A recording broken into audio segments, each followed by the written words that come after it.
Olá pessoal, sejam bem-vindos a mais uma aula de raciocínio lógico. E nessa aula a gente vai aprender algumas relações entre proposições condicionais e vamos também aprender o operador bicondicional, que é o último operador que falta dos 5 operadores que a gente já aprendeu, a saber, a conjunção, a disjunção exclusiva, o condicional e na aula de hoje finalmente aprenderemos o bicondicional. Vamos chamar de implicação material da proposição condicional, se P, então Q, a proposição negação de P, disjunção a Q, né? Isso é chamado de implicação material da proposição condicional. Por exemplo, o que eu quero dizer com isso? Eu quero dizer que se P, então Q, é equivalente a se não Q, então não P. Que também é equivalente a se não P, disjunção Q. Então, na verdade, já sabíamos disso, né? Que o condicional e a contrapositiva, eles eram iguais, eles eram equivalentes, né? Mas a novidade é que a contrapositiva também é equivalente a uma operação de disjunção. Isso é importante porque às vezes eu tenho um operador condicional e eu posso trocá-lo por um operador de disjunção. Tá certo? Então, como é que eu mostro isso? Eu crio a tabela verdade dos elementos das proposições simples P e Q, tá? Como eu vou precisar da negação de P e da negação de Q, eu já coloco aqui também as duas colunas para eles. Coloco o condicional se P, então Q. Coloco a contrapositiva, se não P, então não Q. E coloco essa nova proposição lógica de disjunção. Próximo passo é criar todas as possibilidades de verdadeiro e falso, 2 verdadeiros, 2 falsos, 1 verdadeiro, 1 falso, 1 verdadeiro, 1 falso. Nego a coluna P, ou seja, tudo que for verdadeiro eu coloco falso, tudo que for falso eu preencho como verdadeiro. Nego a coluna Q, né? Olha a coluna aqui aparecendo aqui no mouse. Tudo que for verdadeiro vai se tornar falso, tudo que é falso torna-se verdadeiro. Bom, agora vem o legal da história, né? Vamos provar as equivalências, né? Mostrar as equivalências, né? Então, se P então Q, para se P então Q ser falso, a única coisa que tem que acontecer é que o Vasco não pode vir antes do Flamengo. Olha para cá, vamos analisar P e Q. Se P, então não Q, como se tivesse uma setinha aqui, correto? Aonde o Vasco está vindo antes do Flamengo? Aqui, somente aqui. Então aqui será falso e aqui tudo vai ser verdadeiro. Tudo bem? Vamos agora a contrapositivo, né? Se não Q, então não P. Perdão. Agora eu vou olhar para essa coluna e fazer uma seta imaginária aqui para essa coluna de condicional. A setinha do condicional está aqui. Então aqui o Vasco não pode vir antes do Flamengo. Então aonde o Vasco vem antes do Flamengo? Aqui, ó. Aqui é V e aqui é F. Não é isso? Então, você só pode ter F aqui e todos são V's. Observe que essa coluna já é igual a essa coluna. Por fim, vamos provar a equivalência com a última proposição lógica, né?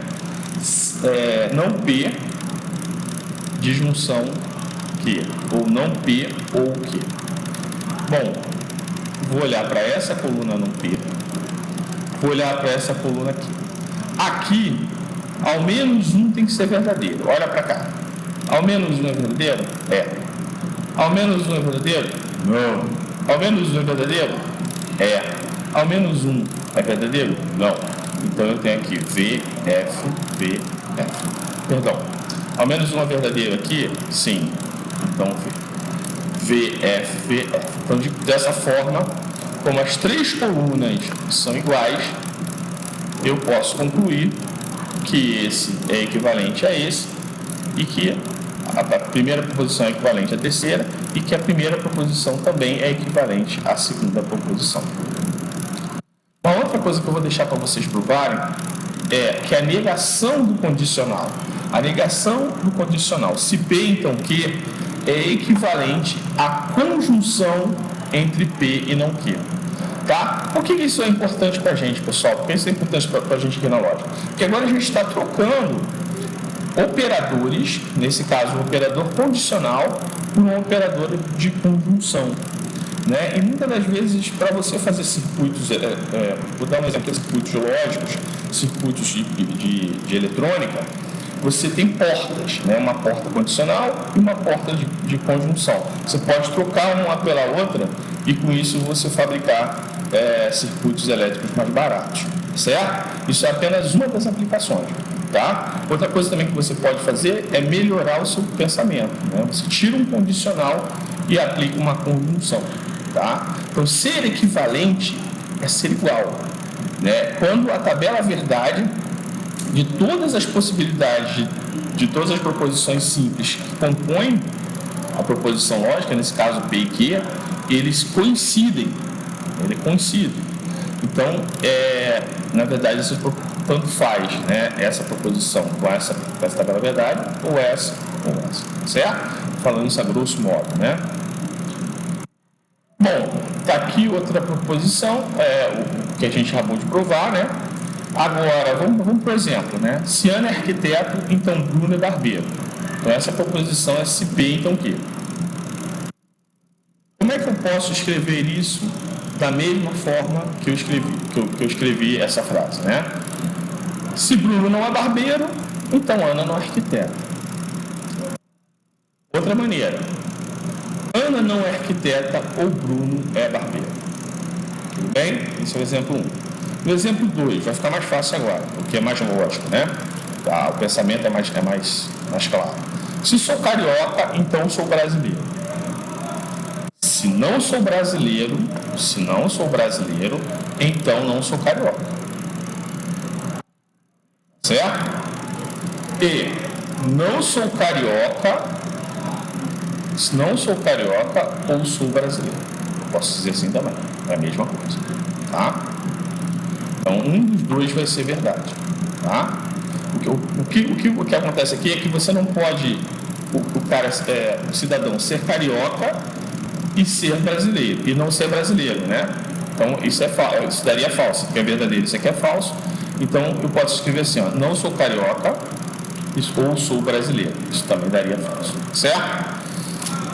Bom, seguindo aqui, vamos para a próxima proposição condicional, né? Suponha a seguinte proposição, né? Se estou na sala 306, então estou na aula de programação. Vendo de outra forma, se estou na aula de programação, estou na sala 306. Então, o que acontece? Imagine que você só tem a aula de programação na sala 306. Né? Então, observando a proposição P, se eu estou na sala 306 é porque eu estou tendo aula de programação. Isso é correto. Mas também eu posso dizer o seguinte, se estou tendo aula de programação, eu estou na sala 306. Eu posso concluir isso, que a única aula que eu tenho na 306 é a aula de programação. Então, eu posso dizer que há uma relação bicondicional entre essas duas proposições.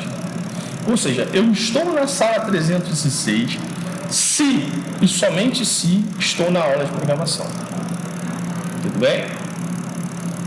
Outro exemplo, exemplo 2. Se João pode votar, então João possui 16 anos ou mais. Proposição que, se João possui 16 anos ou mais, João pode votar. Então, João pode votar. Então, o que eu posso dizer? Que essas duas proposições, como é válido, tanto para cá, né, tanto para cá é verdadeiro, como para cá de que, como se P então Q é verdadeiro e se Q então P é verdadeiro, eu posso dizer o seguinte, João pode votar se e somente se João possui 16 anos ou mais. Bom, essa é a tabela verdade aí da proposição bicondicional. Ela vai ser, a proposição bicondicional será verdadeira se os dois forem verdadeiros, que é o primeiro caso, ou se os dois forem falsos, que é o segundo caso. Nos demais casos, será tudo falso.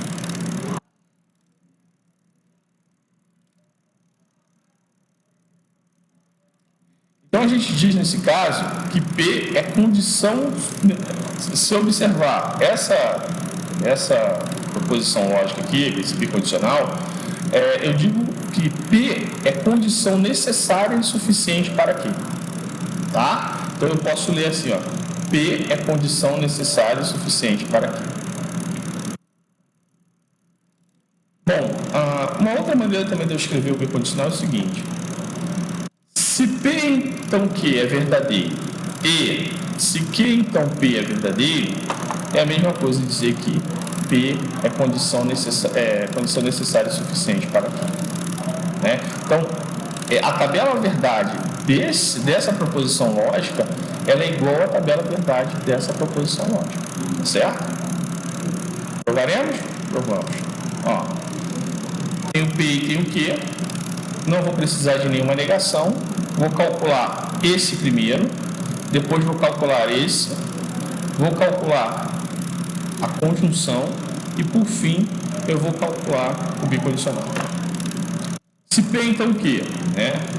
Vou ter aqui todas as possibilidades de verdadeiro e falso. O único falso vai ser aqui, ó. Concorda comigo? O Vasco está vindo antes do Flamengo aqui.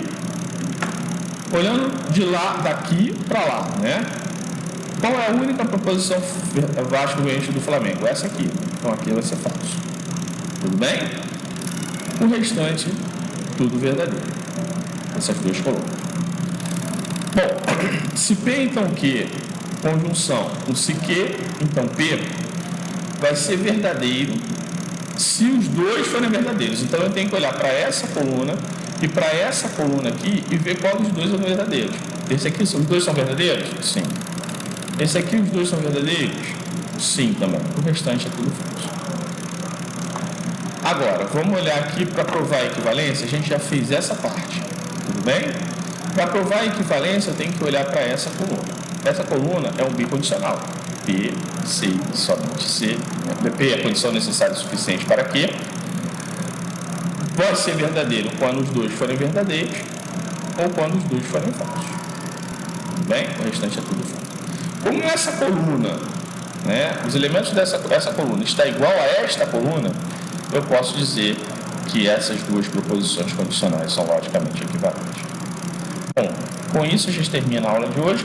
Se tiver alguma dúvida, perguntem ao professor através de e-mail e até a próxima aula.